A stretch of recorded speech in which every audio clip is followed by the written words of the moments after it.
Red Blue JD. $3 billion, 500 miliyari eshatu z'amadolari, miliyari 533 z'amadolari, miliyari 525 z'amadolari. Ubwo ni ubunyobwa kuri mwe.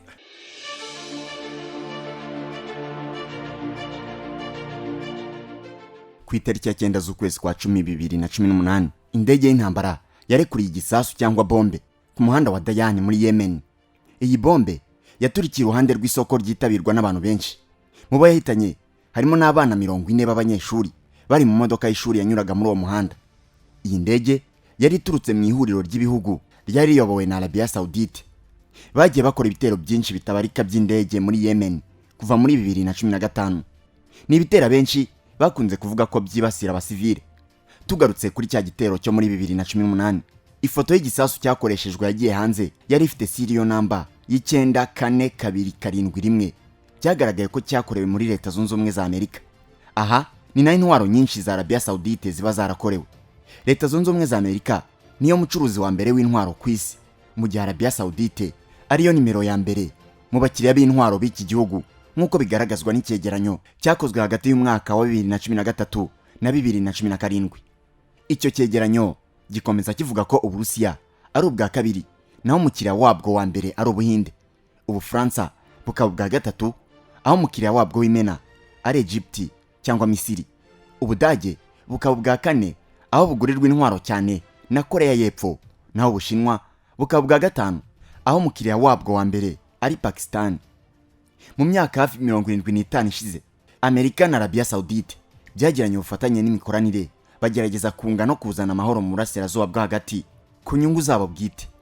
Uburasirazuba bwo hagati ahanini bugizwe n'ibihugu byiganjemo iby'Abarabu. Gusa ariko kugeza mu mwaka wa 2018 ibintu byari byarahinduye isura.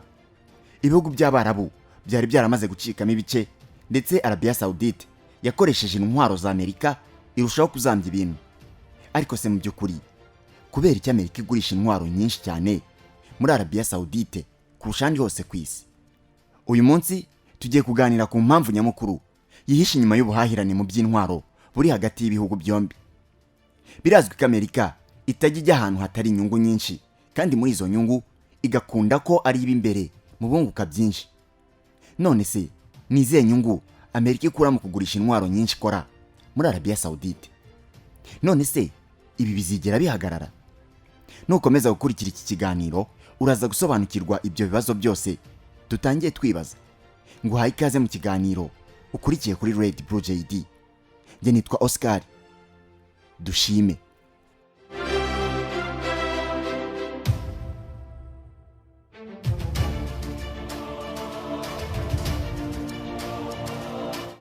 Ikaze nanone mu kiganiro cyacu kandi cyanyu. Turi kuganira ku cyihishe inyuma y'ubucuruzi bw'intwaro n'ibindi bikoresho by'intambara buri hagati ya Arabia Saudite na Leta Zunze Ubumwe za Amerika mu myaka myinshi ishize. Byose byatangijwe na peteroli. Mu mwaka w'1933 havumbuwe peteroli nyinshi mu gihugu cya Arabia Saudite. Byemejwe ko muri iki gihugu habonetse peteroli iruta y'umugabane wa Amerika y'Amajyepfo n'iy'Amajyaruguru byiteranije. Mu mwaka w'1945 uwari perezida wa Leta Zunze Ubumwe za Amerika Franklin Roosevelt yagiranye amasezerano n'umwami wa Arabia Saudite Abdulaziz Al Saud. Bumvikanye ko Arabia Saudite izajya Amerika peteroli yose yifuza, hanyuma nk'ikiguzi Amerika nayo igafasha ndetse ikanarinda abanyarabia Saudite. Aha hari mu gihe n'ubundi Amerika yari irimo kubaka ubundi bufatanye hagati yayo n'ibindi bihugu byo mu burasirazuba bwo hagati nka Israel, Kuwait, Iran, Jordania n'ibindi. Peteroli yari igiye guhindura Arabia Saudite ahantu h'ingenzi mu mibereho y'isi mu buryo bumwe cyangwa ubundi. Gusa ubwa mbere kugurisha intwaro za Amerika ku bihugu by'Abarabu bafitanye imikoranire byari bifite imipaka ntarengwa mu buryo bw'amafaranga. Amerika yizeraga ko kugurisha intwaro nkeya bisobanuye ko hazabaho intambara nkeya, bigatuma nayo ihabwa peteroli nkeya. Gusa ibi ntibyamaze igihe kinini. Mu mwaka w'1967 hadutse intambara hagati ya Israel n'ibihugu by'Abarabu. Ibi byatumye Amerika yisanga hagati nk'ururimi, kuko impande zombi zari zihanganye, yaba Israel yaba n'ibihugu by'Abarabu bose bakoranaga bya hafi na Amerika ku buryo itari kubona uwo irwanirira n'uwireka. Yasaga n'umubyeyi ubonye abana be bari gutana mu mitwe kandi buri umwe akeneye ubufasha bwe. Byarangiye Amerika ifashe icyemezo cyo kugurisha indege z'intambara zo mu bwoko bwa F4 Phantom II kuri Israel kugira ngo ibashe guhangana n'ibyo bihugu by'Abarabu. Gusa iyi ntambara yongeye kurota nyuma y'imyaka 6. Iki gihe Amerika nabwo yari ku ruhande rwa Israel. Yohereje ibihumbi n'ibihumbi by'amatoni y'intwaro muri iki gihugu cy'Abayahudi. Ibi byarakaje cyane ibihugu by'Abarabu birimo na Arabia Saudite yari yarijejwe na Amerika uburinzi buhambaye. Aha nabo bashatse uburyo bwo kwihorera. The oil producing countries of the Arab world decided to use their oil as a politically Arab world decided to use their oil as a political weapon. Ibi bihugu by'Abarabu byahagaritse peteroli yose byoherezaga muri Leta Zunze Ubumwe za Amerika nk'ibihano byo kuba yarafashaga umwanzi ukomeye bari bahanganye nawe ari we Israel. Ibintu byateje ibibazo bikomeye. Ibi byagize ingaruka kuri Amerika kuko igiciro cya peteroli cyazamutse cyane kikikuba inshuro enye muri iki gihugu. Aka kanyafu karangiye nyuma y'amezi menshi ubwo Amerika yagiraga uruhare mu masezerano y'amahoro hagati ya Israel na Egypt. Ni mu mishyikirano yahuje Yitzhak Rabin wari minisitiri w'intebe wa Israel na Anwar Saudite wari perezida wa Egypt. Gusa ibyo ntibyari bihagije. Mu rwego rwo kongera kubaka umubano wayo n'ibihugu by'Abarabu, Amerika yahisemo kongera kubagurisha intwaro. Icyo gihe Arabia Saudite niyo yari ishishikajwe cyane no kuzigura kurusha abandi bose.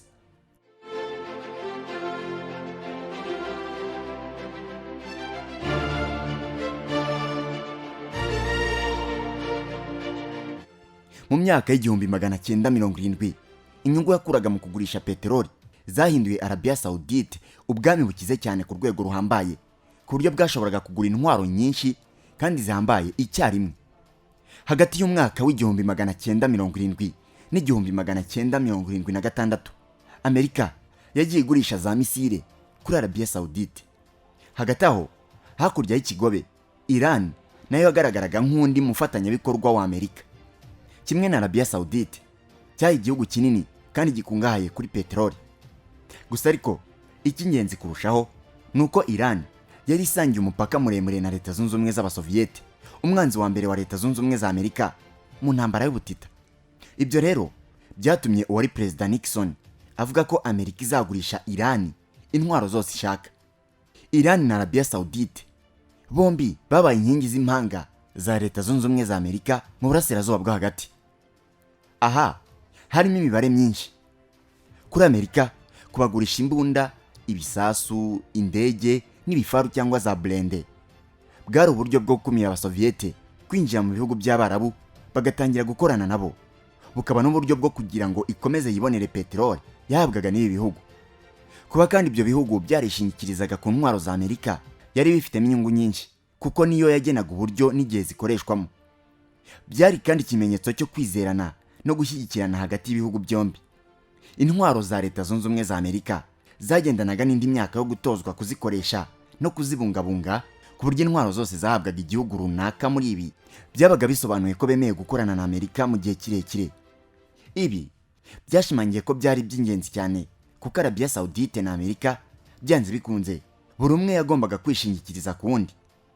Mu mwaka w'igihumbi 1979 impinduramatwara ya Kiyisilamu yakuyeho umuyobozi wa Iran wari ushyigikiye Amerika wasimbuwe n'uwari umuyobozi w'amadini witwaga Ayatollah Khomeini.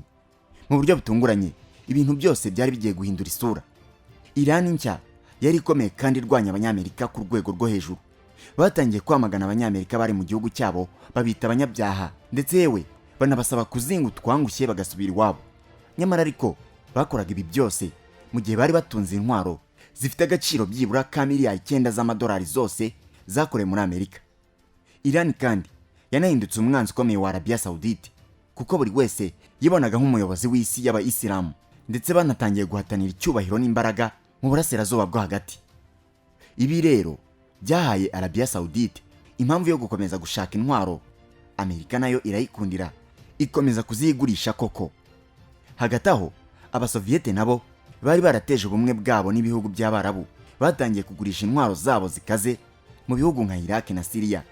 Kuva ubwo hatangiye kubaho ikimeze nk'irushanwa cyangwa ihangana ry'igurishwa ry'intwaro mu burasirazuba bwo hagati. Amerika yasigaranye Arabia Saudite ari we mukiriya wayo w'imena. uyu ni Paul Sebanez yari umusenateri wa Amerika icyo gihe. sintekereza ko hari uruhare bizagira mu kugera ku mahoro mu burasirazuba bwo hagati. Ubwo rero ndatekereza ko kugurisha intwaro bitagomba kwemerwa.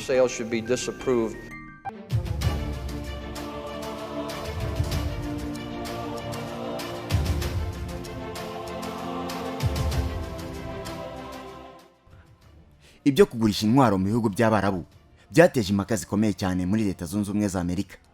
Byarushijeho gukaza umurego ku itariki 5 z'ukwezi kwa gatandatu mu 1986 ubwo Perezida Ronald Reagan yashyigikiraga icyemezo cyo kugurisha misile 25,000 kuri Arabia Saudite.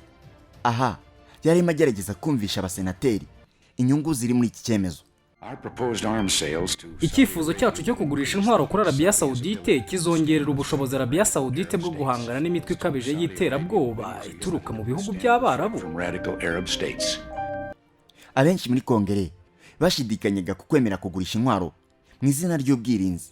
Uyu ni Mzee Arkanston yari umusenateri.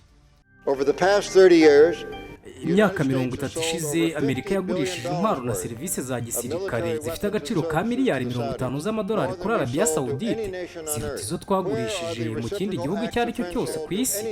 None ibikorwa by'ubushuti birihe? Mu gusubiza ikibazo cy'uyu musenateri, Reagan yavuze ko kugurisha izi ntwaro cyari igice cy'ingenzi mu bufatanye hagati y'ibihugu byombi. Ubu tumaze imyaka 40 mu mubano n'amasezerano y'umutekano hamwe na Arabia Saudite, kandi byatugiriye umumaro twembi. Yashimangiye ko Amerika ari ikwiye kugurisha intwaro muri Arabia Saudite. Mbere na mbere n'ubundi bazatunga intwaro twazibahaye cyangwa tutazibahaye, ariko baramutse bazifite ziturutse kuri twe hari imbogamizi twabashyiriraho zitabemerera kuzikoresha uko biboneye, kandi twababuze no kuzikoresha birwanaho. Gusa ariko bamwe mu basenateri bamaganiye kure ubusobanuro bwa Reagan. Uyu ni uwitwa Paul Simon. Wenda ntabwo ari impaka zemewe, ariko reka nkoreshe nk'urugero rw'ibiyobyabwenge ku mihanda. Ntushobora kuvuga uti niba ntagurishije umuntu ibiyobyabwenge hari undi muntu uzabikora.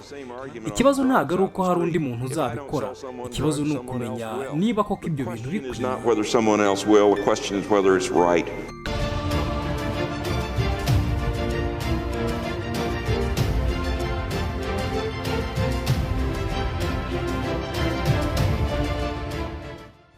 Kongere ya Amerika yakomeje gusaba ko hari ibyahindurwa mbere yo kwigurishwa ryemezwa. Gusa byarangiyemejwe ko Kongere itazigera ihagarika igurishwa ry'intwaro mu mahanga.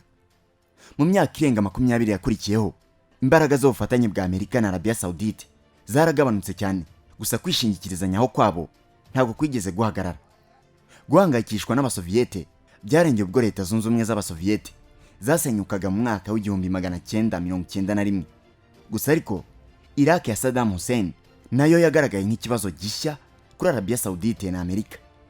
Mu mwaka w'1993 Amerika na Arabia Saudite bumvikanye ku buryo bwo kwandika umubare w'intwaro zagurishijwe.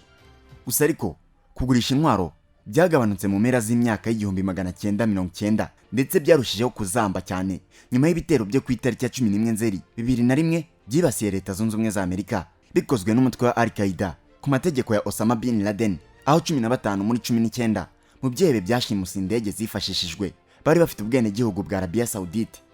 Nyuma y'imyaka 2 Amerika yatangije intambara muri Iraq iteza akaduruvayo mu burasirazuba bwo hagati. Icyo gihe Arabia Saudite yabaye umufatanyabikorwa wa Amerika muri iyi ntambara, bituma Amerika yongera gutangira kuyigurishaho intwaro.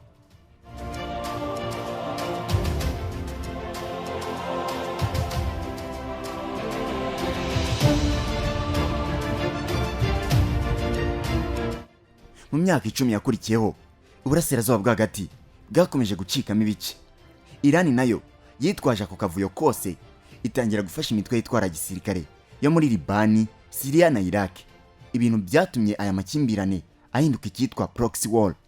Iyi ni intambara irwanwa hagati y'amatsinda y'ibihugu bito, buri kimwe gihagarariye inyungu z'ibindi bihugu bikomeye, kandi bikajya bihabwa ubufasha n'inkunga biturutse muri ibyo bihugu bikomeye. Kuri Amerika, iyi yari Iran ihungabanya umutekano wo mu burasirazuba bwo hagati. Ariko kuri Arabia Saudite, iyi yari Iran iyegereye cyane umuturanyi wa hafi. Ibi byatumye itangira gukoresha intwaro zayo mu buryo busa n'ubw'ubushotoranyi bukabije. Hamwe n'ihuriro ry'ibihugu bari bafatanije, Arabia Saudite yagize uruhare mu ntambara yo muri Yemen muri 2015. Abanya Saudi Arabia bavuze ko bashakaga kugarura guverinoma muri Yemen, gusa ariko ahubwo ibintu byarushijeho kuzamba cyane. Iran nayo yinjiye muri iyi ntambara ije gufasha inyeshyamba, bituma Yemen nayo yinjira muri proxy war.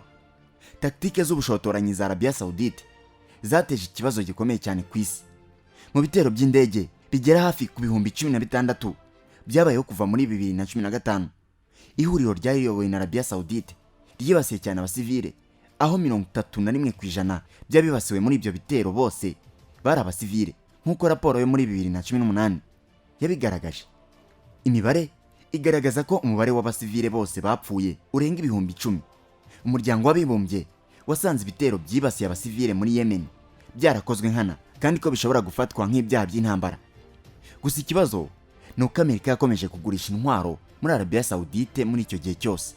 Mu by'ukuri ubuyobozi bwa Barack Obama nibwo bwa mbere bwagurishije intwaro nyinshi muri icyo gihugu mu mateka yose ya Amerika.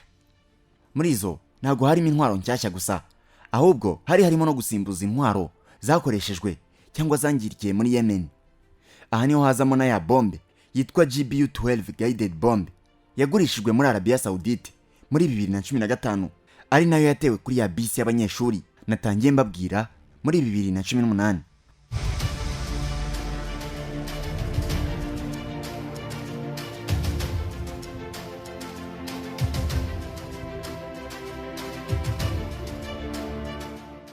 $3 billion, 530 miliyari 3 z'amadolari, miliyari 533 z'amadolari, miliyari 525 z'amadolari. Ubwo ni ubunyobwa kuri mwe. Mu gihe ubuyobozi bwa Trump bwibanda cyane ku nyungu yiteze gukura mu kugurisha intwaro, bwabuze ingingo nyayo. Imyaka myinshi yo kugurisha intwaro kuri Arabia Saudite byari biteganijwe ko bizagirira umumaro mwinshi Amerika, gusa mu by'ukuri bisa naho bitakunze nk'uko babyifuzaga. Umuyobozi wa Arabia Saudite, igikomangoma Mohammed bin Salman, ashinjwa ko ari we wategetse ko hicwa umunyamakuru ukomoka muri Amerika witwa Jamal Khashoggi muri 2018. Urupfu rwagarutsweho cyane ndetse rugateza impagarara. Ibi byakuruye umwiryane n'amateka mabi mu mubano w'ibihugu byombi. Abasenateri batandukanye b'iki gihugu batangiye kwamagana ubwicanyi, bavuga ko batazongera kwemera icyifuzo cyo kwemera Amerika kugurisha intwaro muri Arabia Saudite kugeza igihe abagize uruhare muri urupfu rw'uyu munyamakuru bose bagejejwe imbere y'ubutabera. Ariko se mu by'ukuri Amerika izemera kureka kugurisha intwaro muri Arabia Saudite burundu? Nyuma y'imyaka isaga 75 yose, Amerika na Arabia Saudite n'ubu biracyakeneranye, gusa ariko bigaragara ko ubumwe bwabo bushobora kutazaramba indi myaka myinshi.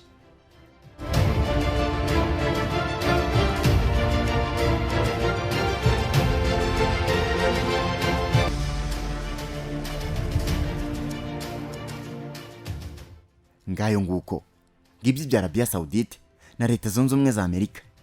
Ni nansoreje ikiganiro cy'uyu munsi. Mwakoze gukurikira Red Blue JD. Muri iki kiganiro mwari kumwe nanjye Oscar.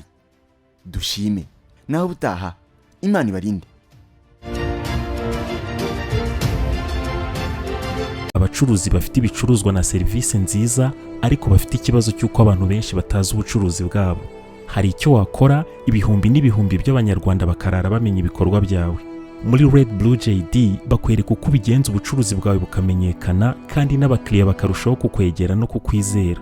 Bafotora ibikorwa byawe, bagasobanura ubuziranenge bwabyo, bakanabimurikira abakiriya.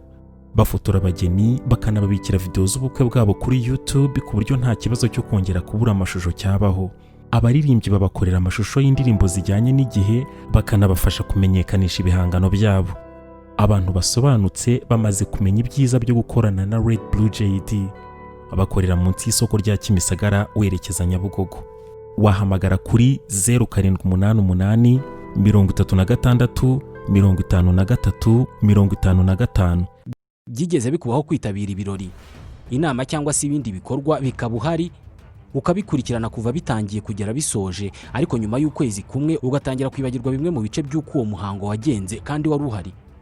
niba urimo kureba aya mashusho ni uko udashobora kwihanganira kureba amashusho no kumva amagambo atari meza. Turi miliyari 7 z'abantu kuri iyi si. Abarenga miliyari 4 muri twe dukoresha internet. Buri wese muri twe arihariye, ateye ukwe, afite ibyo akunda ku giti cye adahuje n'undi uwo ari we wese. None niba dutandukanye, kubera iki twagira ubwoko bumwe bw'ibirori? Kubera iki inkuru zacu abantu bazi bara kimwe? Ntabwo bikiri ibanga ko ari we wese ko uyu munsi Red Blue JD ari kompanyi ifata amashusho ikanayatunganya igakoramo inkuru cyangwa se ibyegeranyo bidashobora guhaza ijisho cyangwa se ugutwi ko ari we wese inshuro imwe. Red Blue JD ni inkuru yo kubara, ariko cyane cyane ni inkuru ivuga uburyo abantu bafata amafoto meza y'ubukwe n'ibindi birori. Inkuru y'uburyo babika amashusho y'ibirori n'ibindi bikorwa kuri internet, ubwo ukabubonye uburenganzira bwo gutunga amashusho yawe ubuzima bwose. Nta muntu nzi wakoze ibirori, inama n'ibindi bikorwa ngo areke gushimishwa no kongera kugira bya byishimo cyangwa se kwiyumva nk'uko yiyumvaga cya gihe. Ibi bikaba atagombye gusubiramo bya birori, ahubwo akabikesha amashusho n'amafoto yafashwe mu buryo bwiza. Umuntu wese uvuze ibirori bishingiye ku muryango no ku mibanire abavuze ubukwe. Uvuze ubukwe bwagenze neza abavuze amashusho n'amafoto yabwo yafashwe neza. Uvuze amashusho n'amafoto yafashwe neza mu bukwe, mu nama no mu bindi birori abavuze Red Blue JD. Red Blue JD ni indi nyito bakoresha iyo bashaka kuvuga filime mbarankuru zikozwe mu mashusho meza n'ubutumwa butava mu mutwe w'uwabwumvise. Hari ikibazo kimwe kirebana n'iyi ngingo. Ibi byose mwabikoraga mute Red Blue JD itaraza? Abakorera munsi y'isoko rya Kimisagara werekeza Nyabugogo. Wahamagara kuri 0788 36 53 55.